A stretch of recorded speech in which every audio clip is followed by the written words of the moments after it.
بہت بہت شکریہ آپ کا. آج کے یہ مذاکرے کا موضوع قرار دیا گیا ہے کہ جدید ادب سے کیا مراد. یہ سوال اس لیے ذہن میں آتا ہے کہ ہم یہ دیکھتے ہیں کہ دور حاضر میں بھی ایسا ادب تخلیق ہو رہا ہے جو زمانی اعتبار سے تو جدید ہے لیکن فکر کے اعتبار سے قدیم ہوتا ہے، اور اس کے برعکس دور حاضر میں ایسا ادب بھی تخلیق ہو رہا ہے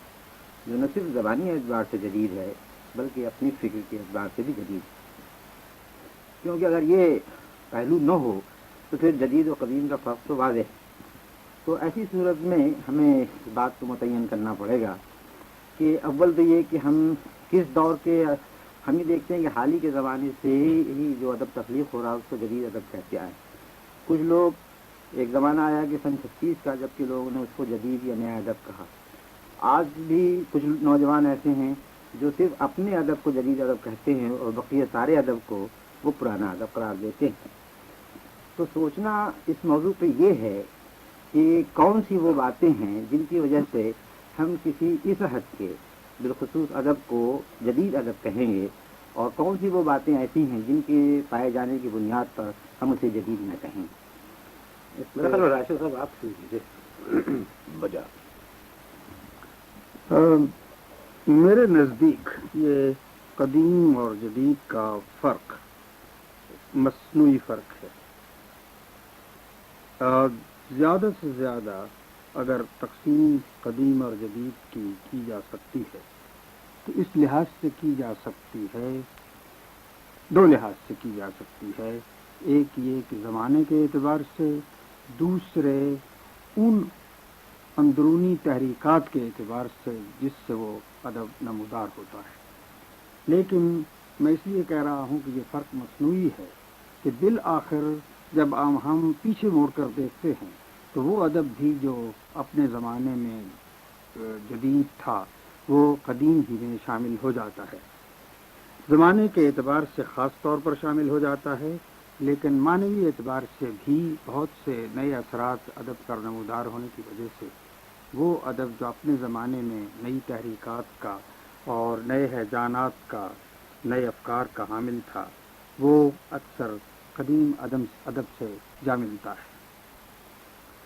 تو مطلب کہ ابھی ہم جہاں تک کہ خط کھینچ رہے ہیں وہ تو درست ہے،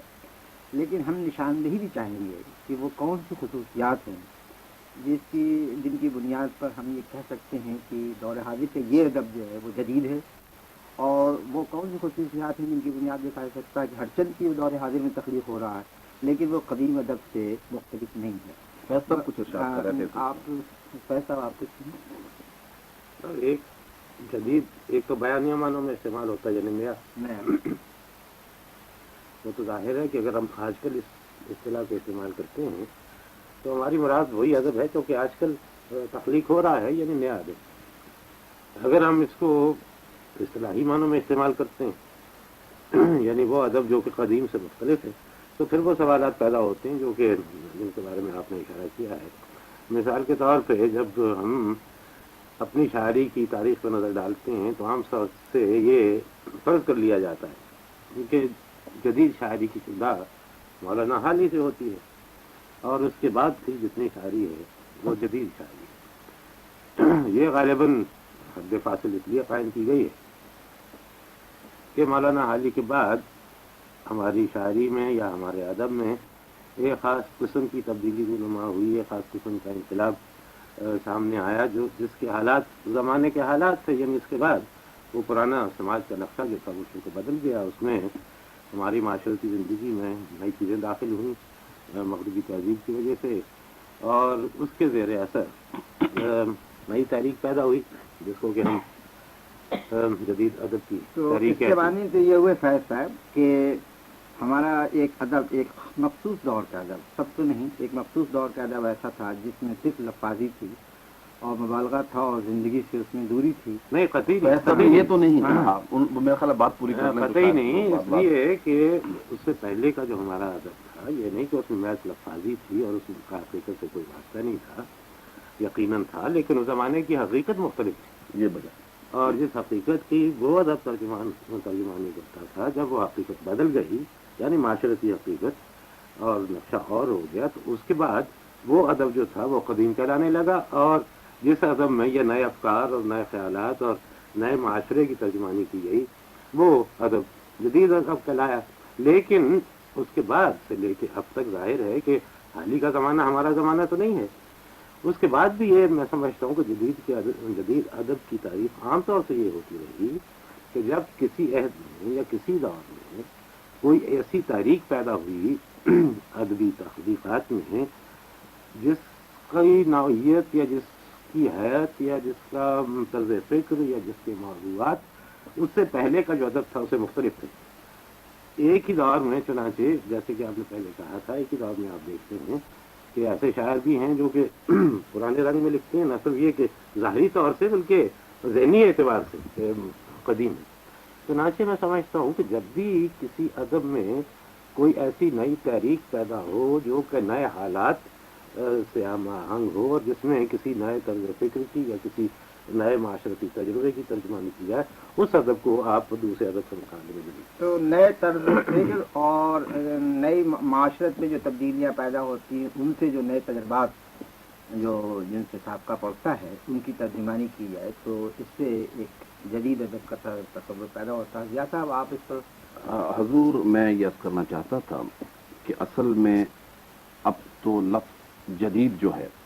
کثرت استعمال سے قدیم ہو گیا ہے، قدیم بھی ہو گیا، فیشن بھی ہو گیا، کچھ کپڑوں کی طرح اس کو بدلنے کے لیے استعمال کرتے ہیں۔ لیکن واقعہ یہ ہے کہ جہاں تک ادب کا تعلق ہے اس کی ہنگامی اقدار کے ساتھ دائمی اقدار سے اور اقدار مطلقہ سے کوئی نہ کوئی تعلق ضرور ہوتا ہے۔ یہی وجہ ہے کہ ہر زمانے کا ادب جب وہ پرانا بھی ہو جاتا ہے تو اس سے ہمارا رشتہ اسی لیے رہتا ہے کہ اس میں کچھ دائمی اقدار ہے، مگر ان اقدار کے ہوتے ہوئے بھی وہ اپنے زمانے کی نمائندگی کرتا ہے، اپنے معاشرے کی، اپنے عہد کی اقدار کا، اس میں کچھ نہ کچھ اظہار ہوتا ہے۔ یہ ہمیشہ سے ہوتا آیا ہے اور ہر اچھا ادب جو ہے وہ اپنے وقت میں جدید ہوتا ہے۔ کچھ وقت کے بعد وہ لوگ جو اپنے معاشرے سے آنکھیں ملانے کی جرت نہیں کر سکتے، جو نئے طریقے سے سوچ نہیں سکتے، جو اقدار کو بدلنے کی یا بدلی ہوئی اقدار کو سمجھنے کی اہلیت نہیں رکھتے، وہ اسی پرانے انداز میں وہی پرانی باتیں کہتے رہتے ہیں اور وہ ادب قدیم ہو جاتا ہے یا وہ حیت یا وہ انداز قدیم ہو جاتا ہے۔ مگر ہمارے یہاں یہ ہوا کہ 2-3 دفعہ اردو ادب کے ساتھ بیرونی ممالک کے ادب کا تصادم، فارسی کا ہوا، اس وقت وہ جدید ہو گیا، جو فارسی سے آیا وہ جدید رہا۔ پھر اس کے بعد جب مغربی ادب اور خاص طور پہ انگریزی ادب کا اثر ہوا جس سے ہم حال ہی کی وجہ سے اس صدی میں رشتہ جوڑتے ہیں، تو اس کے بعد جو 2-3 واضح قسم کی تبدیلیاں آئیں ان میں ایک تو حیت کی تبدیلیاں تھیں، دوسرے موضوعات کی۔ ہمارے یہاں کے جو موضوعات تھے، ہمارے یہاں کے جو متعین سمبلز تھے، کاروان کا، گلستان کا، ساقی کا، وہ سب کے سب ناتمام نظر آنے لگے۔ بہت سے نئے سمبلز، نئے امیجز، نئے زاویے، نئی زندگی کے اقدار، نیا ماحول اور پھر حیت کے بے شمار تجربے، معاشرے کی بہت سی نئی باتیں سامنے آنے لگی۔ تو جن لوگوں نے ان کو قبول کیا، دانستہ یا نادانستہ، وہ جدید کہلائے۔ اس کے بعد ظاہر ہے کہ اس کے بعد ہر کچھ مدت کے بعد آنے والے لوگ تھے وہ اپنے زمانے کی اقدار کو دانستہ ان کا تجزیہ کرنے لگے اور اپنے آپ کو جدید تر یا جدید ترین یا نیا کہنے ضیاء لگے۔ صاحب آپ نے اس پر جو نتائج نکلتے ہیں وہ یہ کہ ادب کا تعلق حیات سے بھی ہے اور حیات میں جو نئے تجربات کیے جائیں وہ بھی جدید ہے، اور ایک چیز طرز فکر ہے بھی، اور طرز فکر بھی جب نیا ہوتا ہے تو اس کو ہم کہتے ہیں کہ یہ جدید ادب۔ حضور میں نے جو اقدار کو دوبارہ متعین کرنے کو کہا تھا وہ حیات سے تعلق وہ نہیں تو تھا۔ ہے ہی ہے۔ اور تیسری چیز یہ ہے کہ ہر زمانے کی کچھ اقدار نئی ہوتی ہیں، کچھ پرانی ہوتی ہیں جس میں تسلسل بھی ہوتا ہے، لیکن کچھ اقدار نئی بھی ہوتی ہیں یا ایک پرانی اقدار کو تبدیل کیا جاتا ہے۔ تو یہ تینوں باتیں مل کر کسی ادب کو اس دور کا جدید ادب بناتی ہیں۔ اب سوال یہ ہے کہ جب ہم اس کا مقابلہ قدیم ادب سے کرتے ہیں تو ظاہر ہے کہ قدیم دنیا میں بھی یا قدیم عہد میں بھی جو ادب تخلیق ہوا سب ایک سا معیار کا تو نہیں رہا۔ اس میں سے بعض کلاسیکی معیار کے ہو گئے ہیں جن کو کہ آج بھی ہم پڑھتے ہیں اور اس میں تازگی ملتی ہے، اور بعض ایسے ہیں کہ جو کہ صرف اپنے عہد کی ہی کہ میں ضم ہو کر رہ گئے اور فنا ہو گئے۔ تو اس کے معنی کہ ایک مخصوص معیار بھی ادب کا ہوتا ہے جس کی بنیاد پر ہم اس کو کلاسیکی ادب کہتے ہیں. اسی طریقے سے دور حاضر کا بھی جو ادب تخلیق ہو رہا ہے اس کی محض کنٹمپرینٹی جو ہے معاصریت وہی کافی نہیں ہے اس کو جدید بنانے میں، بلکہ اس میں کوئی ادبی اقدار بھی ایسی ہونی چاہیے جن کی بنیاد پہ کہا جائے کہ یہ زندہ ہے. ادبی بھی اور ابدی بھی. بات یہ ہے کہ محض حیرت کا یا موضوعات اپنے پورے معنوں میں اسی کا تعلق نہیں، اور شاید اقدار کا لفظ اگر اپنے وسیع ترین معنوں میں استعمال نہ کیا جائے تو محض اقدار کا بھی تعلق نہیں. ہر زمانے کا شاعر، اور جیسے زیاد صاحب نے کہا اچھا شاعر خاص طور پہ، وہ اپنے زمانے کے افکار سے اثر پذیر ہوتا ہے. یوں سمجھیے کہ پرانے زمانے کے شاعر کے لیے ہمارے اپنے ملک میں پرانے زمانے کے شاعر کے لیے الہام کا ذریعہ مذہب، فقہ، اس زمانے کی منطق اور اس قسم کے علوم تھے جن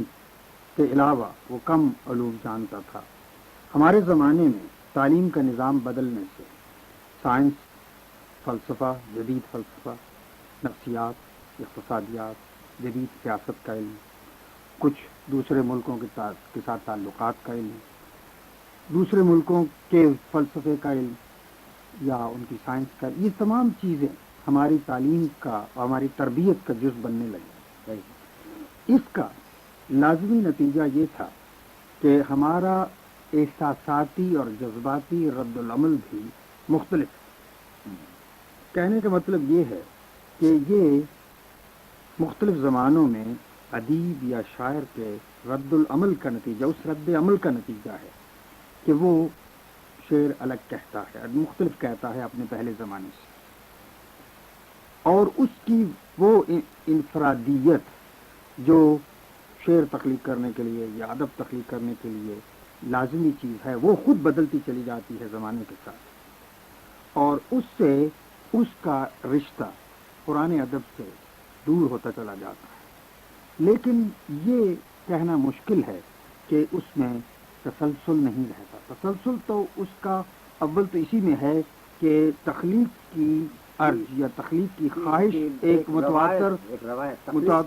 اور مسلسل چیز ہے، لیکن وہ جو دریا جو بہہ رہا ہے اس میں کئی طرح کے ندی نالے راستے میں ملتے چلے جاتے ہیں، اس سے دریا کے تسلسل میں فرق نہیں آتا. تو کلاسیکی ادب یا قدیم ادب اور پھر جدید ادب کے درمیان اتنا فرق کرنا کہ گویا وہ دو مختلف رو بہ رہی ہیں یا دو مختلف دریا بہ رہے ہیں، یہ غلط ہے. وہ ایک ہی دریا ہے جس میں کئی دھارے ملتے چلے جا رہے ہیں اور وہ جدید سے جدید تر ہوتا چلا جا رہا ہے. یوں سمجھیے کہ اگر کسی کو آج کے کسی نوجوان شاعر کا نام لے لیجئے، مثال کے طور پہ افتخار جالب، مثال کے طور پہ ضیاء جالندری، تو اب نوجوانوں میں نہیں ہے، جوانوں میں ابھی بوڑھا ہو چکا ہے، تو تاہم ان کو سمجھنے کے لیے میں سمجھتا ہوں کہ یہ ضروری ہے کہ ہم ایک حد تک میر تقی میر سے واقف ہوں، بلکہ ولی دکنی سے واقف. اگر آپ ان کو نہیں جانتے ہیں تو شاید ضیاء جالندری کا کلام سمجھنا یا جیسے میں نے کہا افتخار جالب کا کلام سمجھنا ناممکن ہے. علاوہ اس کے یہ ضروری ہے کہ آپ بھی اس جدید تجرباتی یا تجربیاتی کہنا چاہیے دولت سے مالا مال ہوں، یعنی پڑھنے والا بھی ان تجربات کا حامل ہو یا ان تجربات کا احساس رکھتا ہو جو ہمارے زمانے نے پیدا کیے، جن کا اثر ہمارے ادب پہ پڑا یا جو نئے دھارے آ کے تخلیقات میں ملے، وہ پڑھنے والے کے لیے بھی ضروری ہے. اسی بات کو آپ ذرا دوسرے طریقے سے دیکھیے، جیسا راشد صاحب نے کہا ہے کہ اب چونکہ مختلف علوم سے شناسائی کی وجہ سے جس سے کہ پہلے لوگ آشنا نہیں تھے، اور مختلف معاشرے کی صورت بدل جانے کی وجہ سے لوگوں کے ذہن مختلف طریقے سے انہوں نے طبیعت پائی ہے اور مختلف طریقے سے ان کی تشکیل ہوئی ہے. اس وجہ سے نہ صرف یہ ہے کہ وہ شعر ذرا مختلف طریقے سے لکھتے ہیں یا اپنے تجربے کا اظہار ذرا مختلف طریقے سے کرتے ہیں، بلکہ شعر کو دیکھنے کا یا ادب کو دیکھنے کا نظریہ بھی ان کا مختلف ہے اور وہ مختلف طریقے سے دیکھتے ہیں. اس کا نتیجہ یہ ہے کہ ہم آج کل کے جو لکھنے والے یا آج کل کے جو پڑھنے والے ہیں بچے، ہمارے ذہن کے مطابق جو چیز ہمیں قدیم ادب میں ملتی ہے اس کو ہم جدید سمجھتے ہیں. اس لیے کہ وہ ایک حد تک ہمارے ذہن سے ہم آہنگ ہے. چنانچہ اس کا ایک نتیجہ تو آپ کے سامنے ہے ہی، وہ یہ کہ ہمارے جتنے کلاسیکی شاعر ہیں گزشتہ 20-30 برس میں جو ان کی تفسیر آج کل کے لوگوں نے کی ہے وہ اس تفسیر سے قطعی مختلف ہے جو کہ آج سے 50 سال پہلے کی جاتی تھی. اس زمانے میں جو کہ بڑے استاد سمجھے جاتے تھے شعراء، ان کو آج کل ہم کسی گنتی میں ہی نہیں لاتے، جن کا اس زمانے میں غالباً اتنا چرچا نہیں تھا. وہ چونکہ ہمارے ذہن سے اتنا زیادہ ہم آئیں گے اس لیے ہم ان کو زیادہ اہمیت دیتے ہیں. چنانچہ اس نقطہ نظر سے آپ دیکھیے تو سودا آپ کو جدید شاعر نظر آتے ہیں اور میر آپ کو قدیم شاعر نظر آتے ہیں ایک حد تک. نذیر اکبر آبادی تو بالکل جدید ہیں ہی، اس لیے کہ نذیر اکبر آبادی سے میں سمجھتا ہوں کہ آج کل کے جو بالکل جدید شاعر ہیں ان کا بالکل براہ راست رشتہ ہے. اس لیے کہ نذیر کی شاعری کا پہلا امتیازی نشان تو اس کی سلیسزم ہے نا، اور جس کو انگریزی زبان میں ڈبنکنگ کہتے ہیں کہ زبان کو بھی ڈبنک کرو اور جو زمانے کے شاعری کے جو رسومات اور شاعری کے آداب اور شاعری کی اقدار تھیں ان سب کی ہنسی اڑاؤ جو کہ آج کل بعض نوجوان کرتے ہیں مختلف طریقے سے. تو ان کا رشتہ براہ راست وہاں جا ملتا ہے. تو ہوتا یہ ہے کہ چونکہ حالات کے بدلنے کے ساتھ، معاشرے کے بدلنے کے ساتھ، اور تعلیم جس کا انہوں نے ذکر کیا راشد صاحب نے، وہ تو معاشرے کا ہی حصہ ہے نا. معاشرہ جب بدلتا ہے تو معاشرے میں تعلیم کے طریقے بھی بدلتے ہیں، سوچنے کے طریقے بھی بدلتے ہیں، آداب و اطوار بھی بدلتے ہیں. جب یہ سب کچھ بدلتا ہے تو جو شاعر ان سب چیزوں کا اظہار صداقت سے کرتا ہے وہ جدید ہوتا ہے، جو ان کا اظہار نہیں کر سکتا ہے اب یہاں وہ پر ایسا الگ رہ کہیے گا، میں اس سے تو اتفاق نہیں کہوں گا کہ سودا جدید تھے اور میر قدیم تھے، لیکن جتنی جدیدیت کے غالب کیا نظر آتی ہے اتنی ہمیں سودا و میر کیا نظر نہیں آتی. یہ اس سے اتفاق ہے. لیکن کچھ اور چیزیں ہیں جن پر ہم لوگوں نے ابھی غور و فکر نہیں کیا ہے. میں چاہوں گا کہ اس طرف بھی ذہن جانا چاہیے. ایک چیز ہوتی ہے جسے آپ روح اصل کہتے ہیں، اور وہ روح اصل ہر زمانے میں بدلتی رہتی ہے. تو جو قدیم دنیا کی روح اصل تھی اس کا نظریہ حیات بالعموم یعنی جو قرون وسطیٰ کے زمانے تک سکون ہے، اور اس پر جو ایک میٹا فزکس یا ایک معاملات طبیعت کا جو ایک طرز تھا فکر کا، وہ بھی تقریباً مغرب ہو یا مشرق ایک سائنس تھا. لیکن ہم یہ دیکھتے ہیں کہ 17ویں صدی یورپ سے ایک تبدیلی ذہن میں سوچنے میں پیدا ہوتی ہے مغرب میں، اور ایک حرکی تصور حیات ظاہر ہوتا ہے. اور اس کی وجہ سے جتنے پرانے تصورات تھے حیات و ممات و کائنات کی تخلیق سے متعلق وہ یکساں بدلنے شروع ہوتے ہیں. اور اس زمانے سے ایک سائنس کی یا ایک سائنٹیفک انکوائری کی تجسس کی ایک روح جو ہے پورے مغرب پر کھا جاتی. یہ چیز جو ہے مشرق میں نسبتاً دیر میں آئی، لیکن 20ویں صدی میں اس نے آ کر ہمیں بھی گھیر لیا. اور پھر اسی کے ساتھ ساتھ سماجی انصاف کے بہت سے تقاضے بھی ہمارے سامنے آئے، جس میں جمہوریت بھی ہے، سماجی انصاف کے تقاضے بھی ہیں. تو ان تصورات کی جو ایک ترجمانی ہوتی ہے وہ بھی ایک طرح سے نشاندہی کرتی ہے جدید ادب کی، یعنی جس سے اس کو بالکل نظر انداز نہیں کیا جا سکتا ہے. آپ یہ کہیں کہ زمانے میں ایک سکونی نظریہ حیات کوئی شاید علامہ اقبال اگر سکونی نظریہ حیات پیش کرتے تو شاید اتنے جدید نہ ہو سکتے. ممتاز صاحب، یہ بات اصل میں آپ نے بڑے اس انداز میں کہی ہے جس کو انگریزی میں سویپنگ کہتے ہیں، اور شاید یہ اس آسانی سے قابل قبول نہ ہو، کیونکہ اگر آپ کا حرکی اور سکونی تصور کو قبول کیا جائے تو ہومر اور ٹیگور دونوں اپنے عہدوں سے باہر نکل گئے. اور اس لیے کہ ہومر کا تصور جو ہے وہ سکونی نہیں ٹیگور کا ہے. ہومر کے تو حرکت بڑی شدت کی حرکت ہے ہومر کے، اور اس لیے وہ سکونی ماحول سے بہت چند پہلے کا تھا. لیکن میں یہ سمجھتا ہوں کہ یہ جو ہے راشد صاحب نے اس وقت اشارہ کیا تھا عمر کی بجائے فردوسی کہہ دیجیے. فردوسی لے لیجیے اور کوئی بھی آپ لے لیں تو میں اپنی نظریہ حیات، اور میں یہ نہیں سمجھتا کہ ان کی شاعری میں حرکت ہونا دوسری چیز ہے. نہیں، وہ انداز نظریہ جو ہے ان کا شاعری کا اور زندگی کے بارے میں وہ سکونی نہیں ہے، نہ فردوسی کے ہے نہ عمر کے ہے. تو دوسری بات میں یہ کر رہا تھا کہ راشد صاحب نے اس سلسلے میں ایک بڑی اہم بات کی طرف توجہ دلائی تھی، وہ تھی شاعر کی انفرادیت. تو وہ انفرادیت ہے جو اس بات کا تعین کرتی ہے کہ اس میں تصور اس کا حرکی ہے یا سکونی ہے. مگر میں اس بحث میں اس وقت جانا نہیں چاہتا، بلکہ دوسری بات کی طرف اشارہ کرنا چاہتا تھا کہ جو سمبل گفتگو میں راشد صاحب نے استعمال کیا تھا دریا کا، اسی طرف میں دوبارہ اسی کی وضاحت کے لیے اشارہ کرنا چاہتا تھا کہ دریا جب پہاڑوں سے گزرتا ہے تو اس کی روانی اور اس کا پھیلاؤ کیسا ہوتا ہے، جب میدانوں سے گزرتا ہے تو کیا حال ہوتا ہے، جب ریگستان سے گزرتا ہے تو کیا حال ہوتا ہے. یہی میں سمجھتا ہوں کہ ادیب کا حال ہے کہ جس ماحول سے وہ گزر رہا ہے اگر صداقت سے اسے قبول کرتا ہے. فیصل نے کہا تھا کہ اس کے اظہار کی صداقت جو ہے وہ اس بات کا تعین کرتی ہے کہ وہ کتنا اچھا یا کتنا جدید شاعر ہے. اور میں سمجھتا ہوں یہ بہت صحیح بات ہے. اگر وہ اچھا شاعر ہے، اچھے کے لیے وہی ہے کہ اس کی انفرادیت میں قبول کرنے کی اور اس کے بعد اس کا اظہار کرنے کی صلاحیت ہے.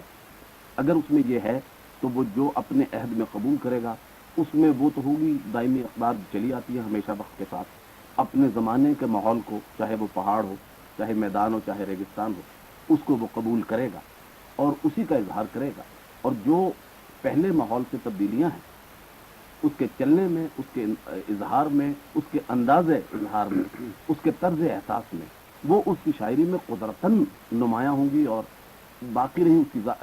انفرادیت کی بات کہ پتھر ہے تو کیسے قبول کرے گا، ریت ہے تو کیسے قبول کرے گا، مٹی ہے تو کیسے قبول کرے گا، پودا ہے تو کیسے قبول کرے گا. تو وہ اس کی انفرادیت جو ہے جس میں سب کچھ جا کے مختلف رنگوں کے گھلنے کی طرح جا کے جذب ہو جاتا ہے اور ایک رنگ اس کی ذات کا، اس کی شخصیت کا اس میں سے نکلتا ہے. اور اگر وہ صداقت سے نکلتا ہے تو وہ جدید ہے اور وہ آگے لے جائے گا. یعنی جدید اور صداقت دونوں ایک چیز ہے آپ کے تصور میں؟ جی، صداقت کے بغیر جدید ہو نہیں سکتا، ایک چیز نہیں. ایک چیز میں اور عرض کرنا چاہتا ہوں اس بحث سے ذرا سے اور ہٹ کے،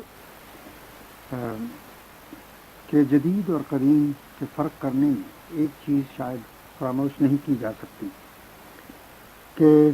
قدیم، یا خاص طور پہ قدیم کا لفظ کلاسیکل کا مترادف شاید نہیں ہے، شاید کلاسیکل ہی کہنا بہتر ہو. کلاسیکل لکھنے والے کا یہ نقطہ نظر یا ایٹیچیوڈ، شاید صحیح لفظ ہے، یہ ہوتا ہے یا یہ رویہ ہوتا ہے کہ جو قوانین لکھنے کے لیے مقرر کیے جا چکے ہیں انہیں بدلا نہیں جا سکتا. گرامر ہو، پروسیڈی ہو، یا پرانا فلسفہ ہو یا پرانی، اس کو وہ ایک الہامی چیز سمجھ کے قبول کرتا ہے اور اپنی تحریروں کو، اپنی تخلیقات کو ان کے مطابق ڈھالتا، اس کے آگے نہیں بڑھ سکتا. ان اصولوں کو توڑنا اس کے تصور میں نہیں آ سکتا. لیکن جہاں بھی جدید، ان مانوی معنوں میں جو تم کہہ رہے تھے، مانوی معنوں میں جدید پیدا ہوتا ہے، وہ پہلا کام یہ کرنا چاہتا ہے ان اصولوں کو رد کر دے، ان کو الہامی درجہ نہ دے، بلکہ ان کے بارے میں یہ اس نتیجے پر پہنچے کہ یہ بھی انسان کے بنائے ہوئے اصول تھے اور انسان متواتر بدلتا رہتا ہے، اور جیسے انسان بدلتا ہے اس کو اصول بھی اپنے بدلنے چاہیے. چنانچہ اسی کا نتیجہ یہ ہوتا ہے کہ حیات کی تبدیلیوں کی جرت پیدا ہوتی ہے. میں جرت کا لفظ خاص طور پر استعمال کر رہا ہوں. جرت پیدا ہوتی ہے، نئے موضوعات کی تلاش کرنے کی دیانت پیدا ہوتی ہے، اور اس کی نظر میں ایک ایسی وسعت بھی پیدا ہونے لگتی ہے جس میں اس کا یعنی نظر کو چھوڑ دیجیے، اس کا ذہن ایک ریلیز اختیار کرتا ہے، ایک رہائی پاتا ہے، جس سے وہ اپنا زمانہ ہی نہیں بلکہ شاید ایک حد تک آگے بھی دیکھ سکتا ہے. یہ بہرحال وہ انفرادیت کا مسئلہ آ جاتا ہے کہ وہ اس شاعر کی اپنی تربیت کیسے ہوئی، اس لکھنے والے کی تربیت کیسے ہوئی کہ اس کی آنکھیں کتنا دیکھتی. وہ اس علم کو جو اس نے بزرگوں سے حاصل کیا اپنے اندر پہنچا کر ہضم کرتا ہے اور روشنی میں تبدیل کر لیتا ہے. پرانا جو لکھنے والا ہے وہ اس علم کے ٹکڑے ٹکڑے کر کے گویا قلم سے یا منہ سے اگلتا ہے، لیکن لکھنے والا اس کو اس قدر، نئے لکھنے والا اس کو اس قدر آپس میں سمو لیتا ہے ان تمام اثرات کو کہ وہ علم نور بن گیا یا وہ بصارت بصیرت بن گیا. صحیح ہے تب میں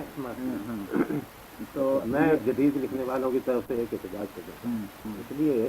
کہ ہم لوگ جو بحث کر رہے ہیں آپس میں اس موضوع سے، ہم میں سے تو کوئی جدید ادیب نہیں ہے صحیح معنوں میں، اس لیے کہ آج کل تو محاورے میں جدید ادیب وہ کہلاتے ہیں جو کہ بالکل نئے طریقے سے مغرب میں جو چندے آج کل نسخے استعمال ایجاد ہوئے ہیں ان نسخوں کے مطابق وہ لکھتے ہیں اور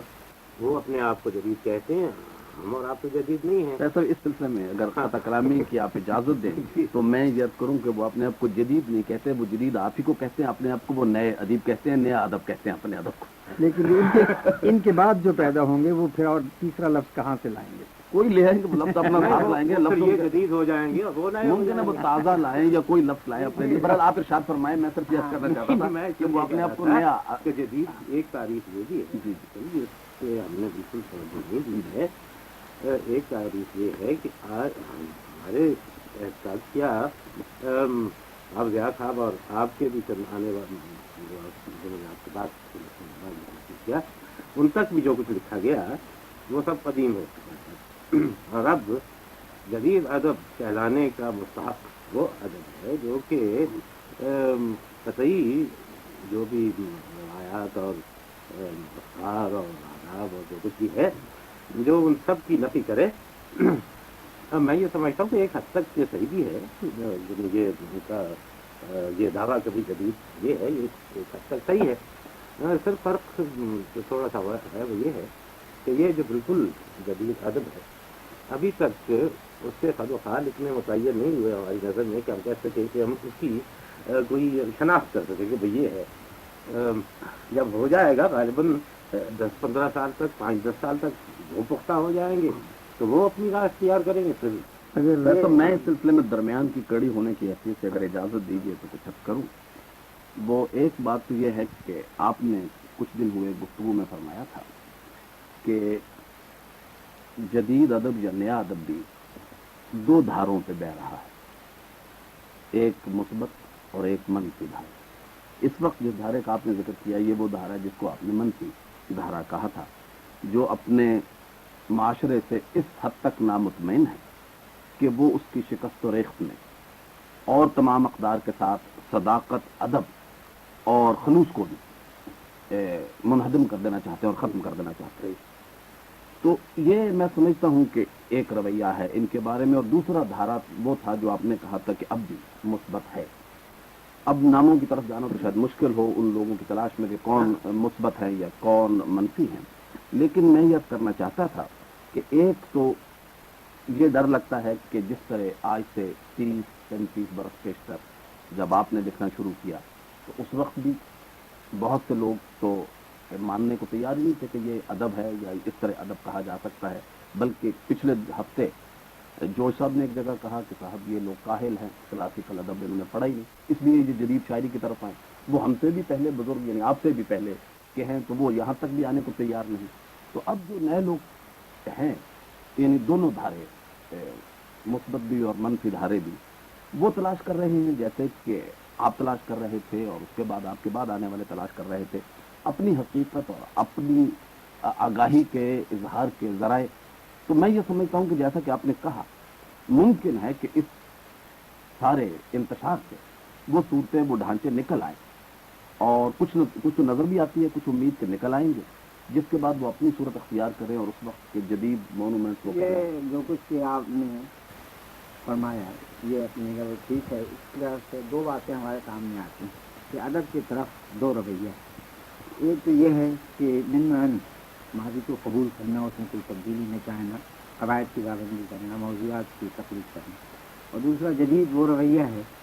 جو کہ زندگی کی تعویل خود کرتا ہے اور اپنے نئے اظہار اور نئے خیالات سے ہمیں آشنا کرتا ہے، اور اسی کی یہ مختلف شاخیں ہیں جن کی طرف سے جو فیض صاحب نے اشارہ کیا۔ یہ جوش اور فیصل نے ایک ہی اشارہ تو نہیں کیا، فیض صاحب نے اشارہ کیا اور آپ نے جو جوش صاحب کو بیچ میں ڈالا۔